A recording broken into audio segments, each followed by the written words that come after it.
नमस्कार। आज हम एक ऐसी किताब की गहराइयों में उतर रहे हैं जो लगभग एक सदी से बेस्टसेलर है। डेल कार्नेगी की how to win friends and influence people.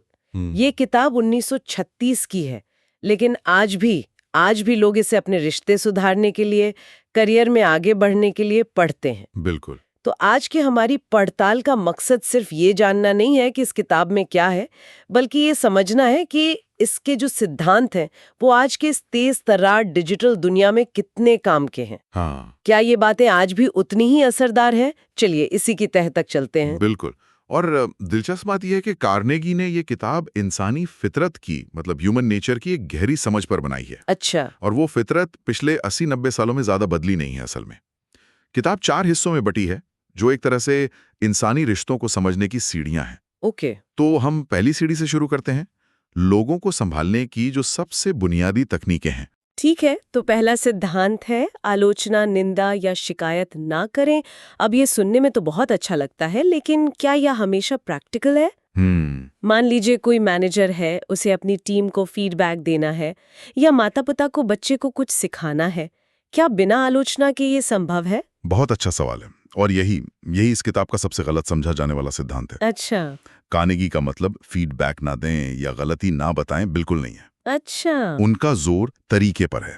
देखिए, आलोचना और रचनात्मक फीडबैक में जमीन आसमान का फर्क है। जब हम किसी की आलोचना करते हैं तो हम उस इंसान पर हमला करते हैं, उसके काम पर नहीं। और इसके पीछे एक गहरी साइकोलॉजी है। जब कोई हमारे आत्मसम्मान पर, सेल्फ रिस्पेक्ट पर हमला करता है तो हमारा दिमाग तर्क सुनना बंद कर देता है और वो फाइट और फ्लाइट मोड में चला जाता है। सही है, हम डिफेंसिव हो जाते हैं। बिल्कुल। हम अपनी गलती मानने की बजाय खुद को सही साबित करने में लग जाते हैं। मतलब आलोचना से व्यवहार नहीं बदलता, सिर्फ रिश्ते खराब होते हैं। तो इसका समाधान क्या है फिर? अगर आलोचना नहीं तो क्या? इसका समाधान कार्नेगी के अगले 2 सिद्धांतों में ही छुपा है। ओके। दूसरा सिद्धांत है ईमानदार और सच्ची प्रशंसा करें। और तीसरा है दूसरे व्यक्ति में उस काम को करने की एक तीव्र इच्छा जगाएं। इन तीनों को मिला के देखना होगा। हाँ, इन तीनों को मिला के देखें। मान लीजिए टीम के किसी सदस्य ने रिपोर्ट खराब बनाई है। आलोचना क्या होगी? तुमने ये रिपोर्ट बहुत खराब बनाई है। हाँ, सीधा हमला। कार्नेगी का तरीका होगा, पहले तारीफ करें, इस रिपोर्ट के लिए आपने जो डेटा इकट्ठा किया है वो कमाल का है, ये सच्ची प्रशंसा है। फिर उनकी इच्छा जगाएं। मुझे लगता है अगर हम इसके प्रेजेंटेशन को थोड़ा और साफ बना दें तो क्लाइंट पर इसका जबरदस्त असर पड़ेगा। आपका क्या ख्याल है? अच्छा, तो यहाँ आपने गलती भी बता दी, लेकिन हमला किए बिना। एग्जैक्टली। ये सच्ची प्रशंसा वाली बात दिलचस्प है, लेकिन सच्ची तारीफ और चापलूसी के बीच की लाइन वो बहुत पतली होती है। हाँ। तो कार्नेगी इस पर कुछ बताते हैं कि हम कैसे ये पक्का करें कि हमारी तारीफ सच्ची लगे, मक्खन लगाने जैसी नहीं। हाँ, और फर्क बहुत साफ है। चापलूसी वो सस्ती होती है, वो सिर्फ जुबान से निकलती है और हमेशा स्वार्थी होती है। मतलब आप सामने वाले से कुछ चाहते हैं। हाँ। लेकिन सच्ची प्रशंसा दिल से निकलती है, वो निस्वार्थ होती है। वो किसी की खूबी को पहचानने और उसे बताने के बारे में है। चापलूसी स्पेसिफिक नहीं होती, जैसे आप बहुत अच्छे हैं। सच्ची तारीफ स्पेसिफिक होती है, जैसे जिस तरह आपने उस मुश्किल क्लाइंट को संभाला वो वाकई काबिल तारीफ था। लोग इस फर्क को महसूस कर लेते हैं। समझ गई। तो लोगों को संभालने की ये 3 बुनियादी चाबियां हैं। आलोचना मत करो, सच्ची तारीफ करो और उनकी जरूरत को समझो। बिल्कुल। और एक बार जब आप ये करने लगते हैं तो लोग खुद ही आपकी तरफ आकर्षित होने लगते हैं, जो हमें कार्नेगी के अगले 6 सिद्धांतों की ओर ले जाता है। हाँ, लोगों को अपनी ओर आकर्षित कैसे करें। जी। और यहाँ भी पहला सिद्धांत सुनने में बहुत आम लगता है, दूसरे लोगों में सच्ची दिलचस्पी लें। लेकिन वो सच्ची शब्द यहाँ सबसे जरूरी है।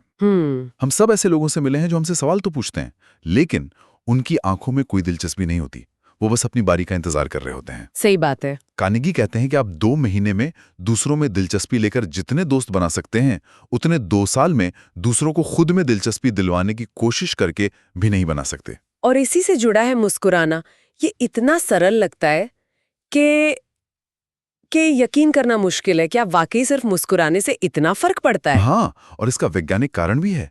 एक सच्ची मुस्कान बिना कुछ कहे सामने वाले को यह संदेश देती है कि मैं तुम्हें देखकर खुश हूं, मैं तुम्हें पसंद करता हूं। एक नॉन वर्बल सिग्नल। बिल्कुल। ये तुरंत एक सकारात्मक माहौल बना देती है और ये सिर्फ दूसरे पर ही नहीं, हम पर भी असर डालती है। जब हम मुस्कुराते हैं तो हमारे दिमाग में अच्छे केमिकल्स रिलीज होते हैं। कार्नेगी की एक बहुत अच्छी लाइन है, जो मुस्कान दे नहीं सकता उसे इसकी सबसे ज्यादा जरूरत होती है। लोगों के नाम याद रखने वाली बात, ये सुनने में तो बहुत छोटी लगती है, पर इसका असर जादुई होता है। कोई उदाहरण है आपके पास इसका, जहां सिर्फ किसी का नाम लेने से पूरी बाजी पलट गई हो? कार्नेगी खुद अपनी जिंदगी का एक किस्सा बताते हैं। अच्छा। वो एक बड़ी कंपनी के चेयरमैन को एक कोर्स बेचना चाहते थे, लेकिन अपॉइंटमेंट ही नहीं मिल रहा था। उन्होंने पता लगाया कि उस चेयरमैन का पूरा नाम बहुत लंबा और मुश्किल था। ओके। और लोग उन्हें निकनेम से बुलाते थे। कार्नेगी ने उनके पूरे नाम की स्पेलिंग और मतलब रट लिया। जब वो बिना अपॉइंटमेंट के उनकी सेक्रेटरी से मिले तो उन्होंने कहा, मैं जानता हूं आप बहुत व्यस्त हैं, लेकिन क्या आप मिस्टर, और फिर उन्होंने उनका पूरा नाम सही सही बोला। वाओ। सेक्रेटरी हैरान रह गई।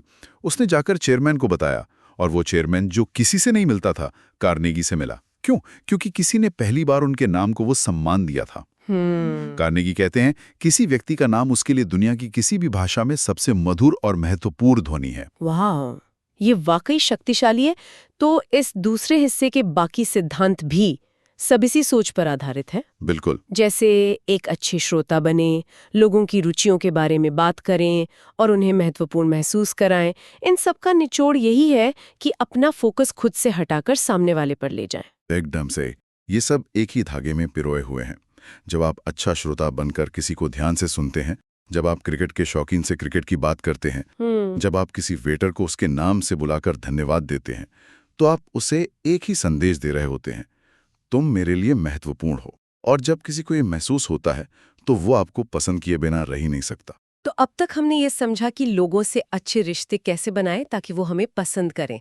लेकिन पसंद किया जाना और किसी से अपनी बात मनवाना, ये दो अलग अलग चीजें हैं। राइट, हाँ। बिल्कुल।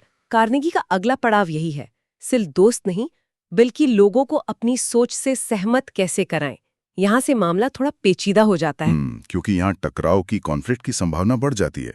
और इसीलिए इस हिस्से का पहला नियम ही हमारे दिमाग में बसी एक धारणा को तोड़ता है। और वो क्या है? बहस जीतने का सबसे अच्छा तरीका है उससे बचना। बहस से बचना? हाँ, हम सब सोचते हैं कि हम तर्क और तथ्यों से किसी को भी हरा सकते हैं, लेकिन कार्नेगी कहते हैं कि बहस से आप कभी नहीं जीतते। अगर आप हारते हैं तो आप हारते हैं, और अगर आप जीतते हैं तो भी आप हारते हैं। ये कैसे? अगर मैं बहस जीत गई तो मैं हारी कैसे? आप इसलिए हारी क्योंकि आपने सामने वाले के आत्मसम्मान को ठेस पहुंचाई। आपने उसे गलत साबित कर दिया, उसे नीचा महसूस कराया। वो शायद जाहिर ना करे, लेकिन मन ही मन वो आपसे नाराज हो जाएगा। आपने एक तर्क जीता, लेकिन एक अच्छा रिश्ता हमेशा के लिए खो दिया। कार्नेगी के शब्दों में, जिस इंसान को उसकी मर्जी के खिलाफ मनाया जाता है, वो अपनी राय पर और भी मजबूती से कायम रहता है। ठीक है, अगर बहस नहीं करनी और कोई सामने वाला ऐसी बात कह रहा है जो साफ साफ गलत है, तो क्या करें? क्या हम बस चुपचाप सुनते रहें? नहीं, कार्नेगी का तरीका बहुत स्मार्ट है। वो कहते हैं, कभी भी बातचीत की शुरुआत इस वाक्य से मत करो, मैं तुम्हें साबित कर दूंगा कि तुम गलत हो। अच्छा। इसकी जगह विनम्रता दिखाएं। कहें, देखो, मैं इस बारे में कुछ और सोच रहा था, लेकिन मैं गलत हो सकता हूँ। मैं अक्सर गलत होता हूँ। आओ मिलकर तथ्यों को देखते हैं। मैं गलत हो सकता हूँ, ये कहना बहुत पावरफुल है। बिल्कुल।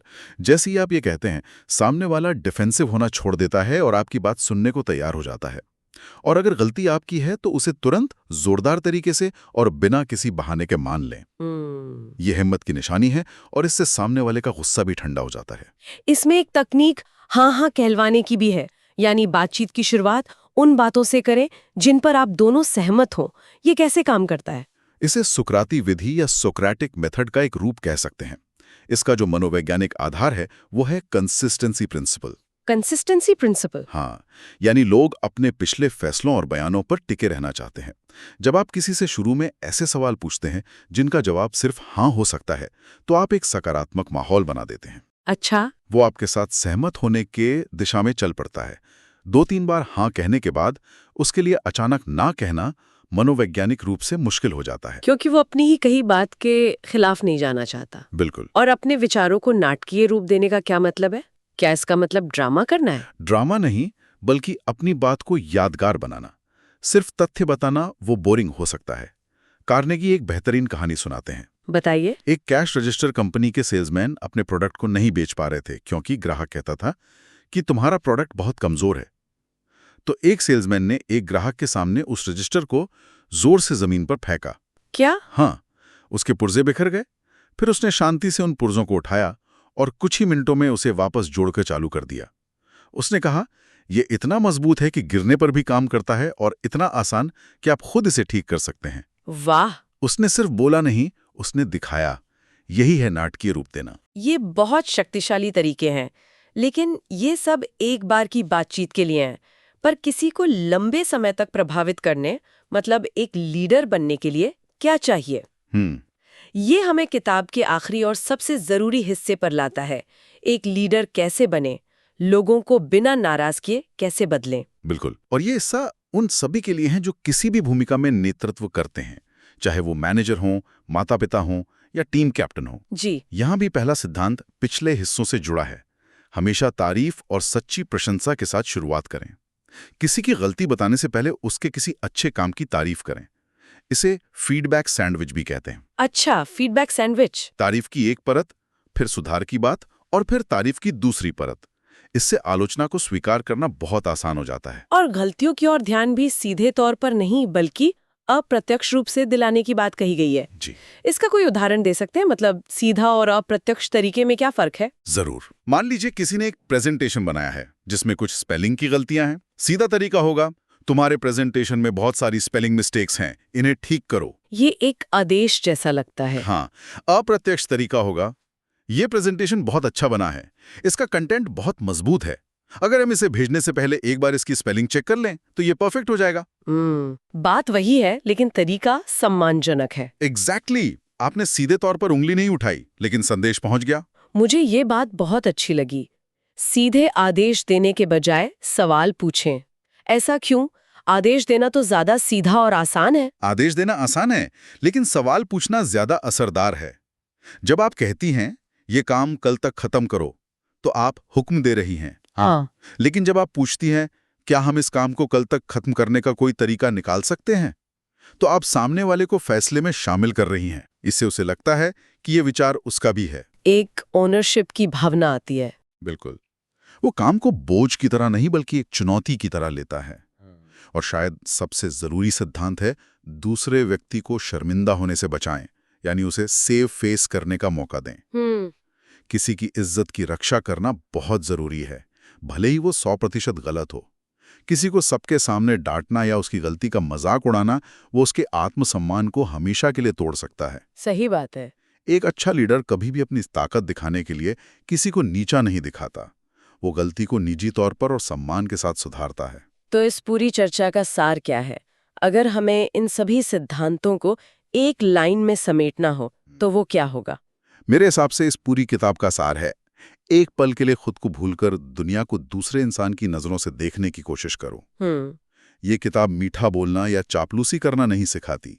ये एक प्रैक्टिकल गाइड है जो ये बताती है कि असली सफलता और प्रभाव का आधार गहरे और सच्चे इंसानी रिश्ते हैं। मतलब ये सब ईमानदारी, सहानुभूति और दूसरे इंसान के लिए सच्चे सम्मान पर आधारित है। बिल्कुल। ये हमें सिखाती है कि दूसरों को समझकर, उनका सम्मान करके और उन्हें महत्व देकर ही हम वास्तव में प्रभावशाली बन सकते हैं। ये सिद्धांत किसी को धोखा देने या अपना काम निकलवाने के तरीके नहीं हैं। नहीं, बिल्कुल नहीं। बल्कि ये व्यक्तिगत और व्यावसायिक दोनों तरह के रिश्तों को बेहतर बनाने के लिए एक मजबूत नींव रखते हैं। सही कहा। ये एक स्किल बुक से ज्यादा एक माइंडसेट बुक है। ये अपना नजरिया बदलने के बारे में है। इस पूरी चर्चा के बाद एक विचार मन में आता है जिसे मैं हमारे सुनने वालों के लिए छोड़ना चाहूंगी। जरूर। आज की डिजिटल दुनिया में जहां हम टेक्स्ट, ईमेल और सोशल मीडिया पर बात करते हैं, जहां आमने सामने की बातचीत कम हो गई है और ऑनलाइन बहस आम बात है, क्या कार्नेगी के सहानुभूति, धैर्य और आलोचना से बचने वाले सिद्धांत पहले से कहीं ज्यादा जरूरी हो गए हैं, या उन्हें इस नई दुनिया में लागू करना और भी मुश्किल हो गया है? सोचने वाली बात है।